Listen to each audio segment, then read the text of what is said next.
In our world today, we are surrounded by more information than ever before. But have you noticed that even in the sea of voices and advice and content surrounding us,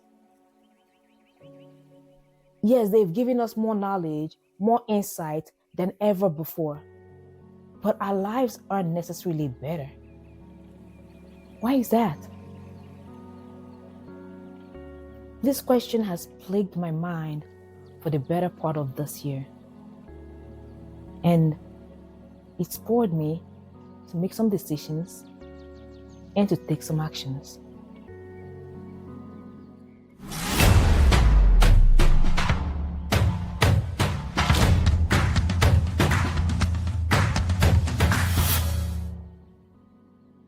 If you've been following this channel, you may have noticed that I've been gone for some time now. When I started Blueprints for a Thriving Life earlier this year, my hope was simple: to help us see how the creation narrative reveals God's vision for human flourishing. But a few months in, I realized that I needed to stop. I needed to think about what I'm doing. I was creating, posting, producing, but I kept asking myself, am I truly adding value to people's lives? Am I actually helping them grow? Or am I just adding to the noise? That question stayed with me long enough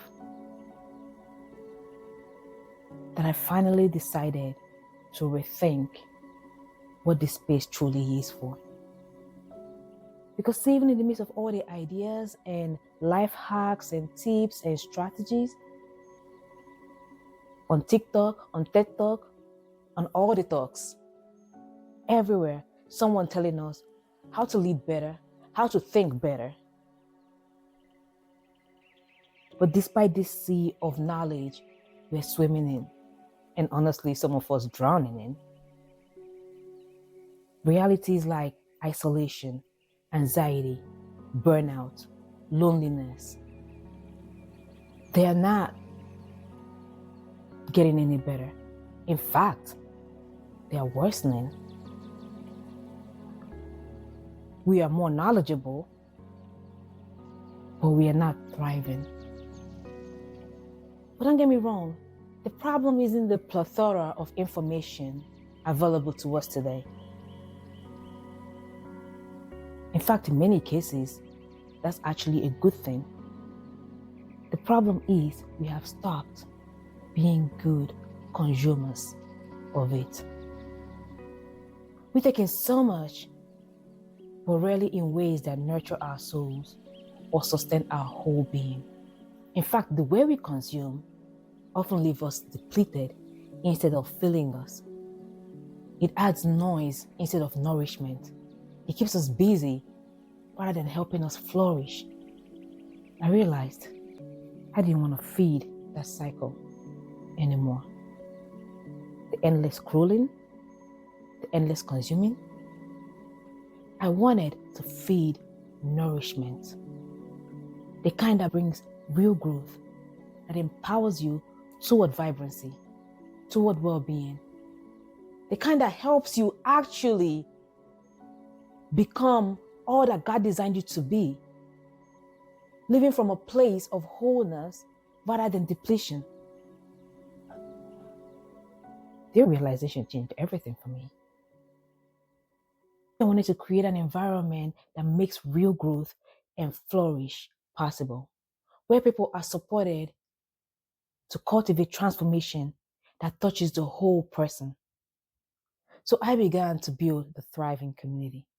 It's a vision that I have had for a while, but it was never fully clear to me until recently. I decided to form an environment where growth-oriented individuals connect with others who share a desire for transformation and are guided to engage in practices that lead to lasting change. It's a space that helps you live and work from wholeness, to steward your life, your energy, and your opportunities in ways that align with God's design for you. When a person flourishes, they naturally cultivate environments of flourishing around them. And that is a vision that I have for you and for me. And this fall, I would love to invite you into your first opportunity. I am hosting a 3-part formation series where we explore what intentional formation really looks like today. They're all free sections, virtual, so they're easily accessible.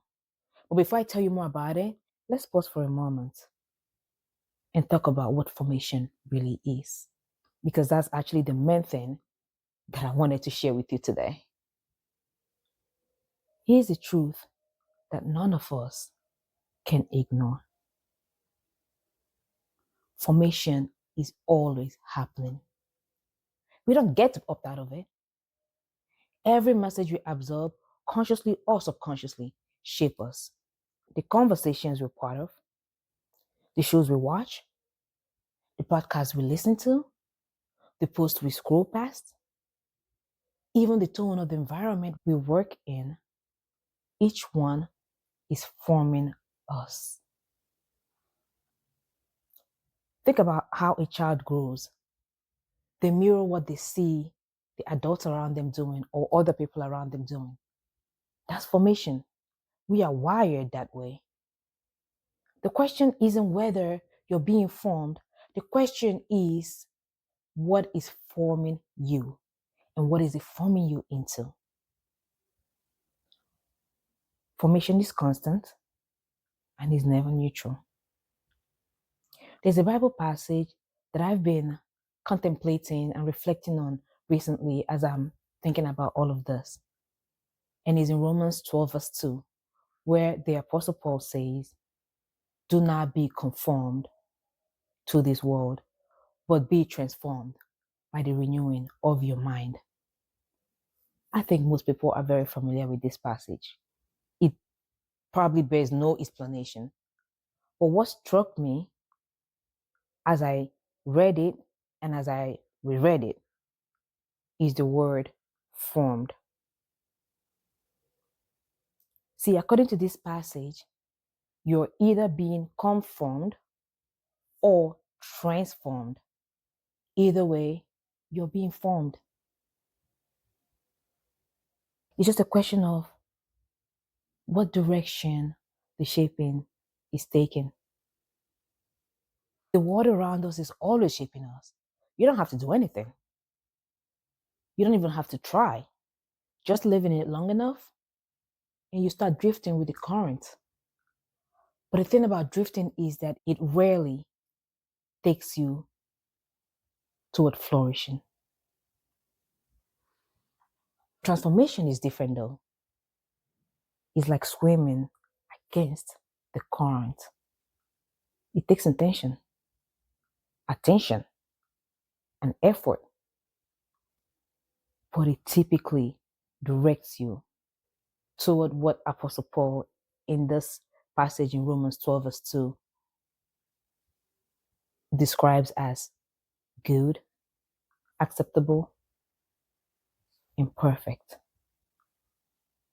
Some other Bible translation says good, pleasing, and perfect. That is what I want my life to point toward. That's also what I want for you. A way of living that bends us towards wholeness, towards becoming the kind of person God had in mind when He made you and me. If you gain nothing else from today's discussion, this is what I want you to understand and to hold on to. But if you want to explore further, then you have got to join our formation series this fall. I'm inviting you into a simple but meaningful step. Our formation series is a free 3-part live formation series on Zoom. a chance to slow down, reflect, and actually practice formation with others who care about living from wholeness. In these gatherings, we'll talk about what wholeness really means, about what whole person growth looks like, and how we begin to practice formation in our daily lives. It's not another lecture or class, it's a shared space, a pause in the noise to pay attention to the things that are shaping you and to start choosing them more intentionally. You can register at thrivingcommunity.com/formation. If this conversation resonates with you, I would love for you to join me there. But even this formation series is just the beginning of the journey. Through the Thriving Community, we continue to pursue formation. It's a place where people who care about spiritual and personal growth can work alongside others doing the same. Here, the goal is not more knowledge, but a life that takes root in God's design and bears good fruit in everyday life. A formation series is just a starting point, a way to experience what this kind of community feels like. So if something has started stirring in you, if you feel that tug to move from consuming to becoming, take that next step. Join the formation series. The link is below. And now that I'm back, I must finish what I started. So I am going to continue where I left off with our Blueprint for Thriving Life series. The next episode will actually be the last episode in that series. You don't want to miss it. I'm excited about it. I think you will be excited about it too. We'll be exploring the idea of the Imago Dei, what it means to be made in God's image, why we are designed for relationships, and the pathway to flourish in relationships, or rather, the things that hinder your flourishing in relationships. Thank you so much for being here today, for listening, and for thinking deeply,